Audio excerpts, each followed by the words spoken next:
Hey, last week we had like one of the most cringeworthy moments on the show where I can't even believe this happened. We got a voicemail, which I thought was asking me about the dating website Tinder.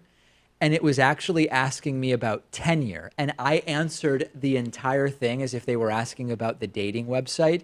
Totally cringeworthy. Let's listen back to just a few seconds of it now, knowing, as many people wrote in and said, David, the guy wasn't asking about Tinder. He was asking about tenure. Take a listen to this. We have a voicemail number. That number is 219-2 David P. Let's take a listen to the a voicemail that came in early this morning. Hi, David. I just wanted to know what your thoughts on tenure is. Is so like if you believe if it's a good thing or a bad thing, whether or not it helps Yeah. students or hurts them. Yeah, just wanted to know So your listen, opinion on it. Thank you. I don't think that Tinder, which is a dating app, is objectively good or bad. You always will hear people who take very black and white positions, like, for example, meeting over the internet is simply not as good as meeting people in person. So he was asking about tenure, and how I figured students use Tinder, so Yeah, maybe he's yeah. talking about that.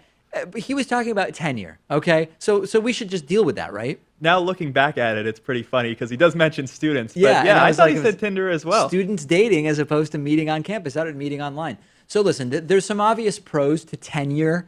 The institution of tenure, it does protect teachers from being fired for political reasons or non-work related reasons.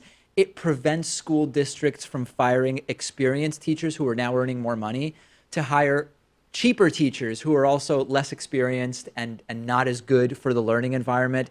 It protects teachers from being fired for teaching unpopular stuff or controversial stuff or challenged curricula. But of course, you have to also consider that it protects teachers who are doing terrible jobs or teachers who maybe, for example, violating certain standards, but not so much that it would be sort of exempt from tenure protections. You can make the argument that tenure creates complacency, but I would argue against that because teachers don't mostly get into teaching and get the master's degree and relatively low pay in most of the country, although in some places teachers make good money, to just be complacent. They really, it's a lot of work to become a teacher. They do it because they want to teach. I don't think that's a strong argument against tenure. That's pretty good damage control there. You think? I think maybe you'll be able to recover from this controversy. Big picture, okay? I think that I believe, not I think, I believe that the benefits of tenure outweigh the costs. I think there are other ways to mitigate the possible downsides of tenure. And I think when we consider what it is we're looking to do in education, tenure provides some really important protections for teachers that in the long run benefit the students. Can tenure be misused? Of course. Are there free riders anytime you have any form of insurance? And tenure is a form of insurance, right?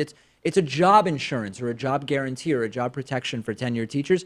You will always have people misusing that or who are free riding, but I've not seen evidence that the system needs to go. So I am for Tinder and I am for tenure, although people could misuse either or both, and I've seen it done. I know college professors who are misusing Tinder but are tenured, and it works. It's a free country we I live in. swipe right on both. Exactly. What that means, I don't know, but we will talk about that after the show and off camera, Pat. Thank you.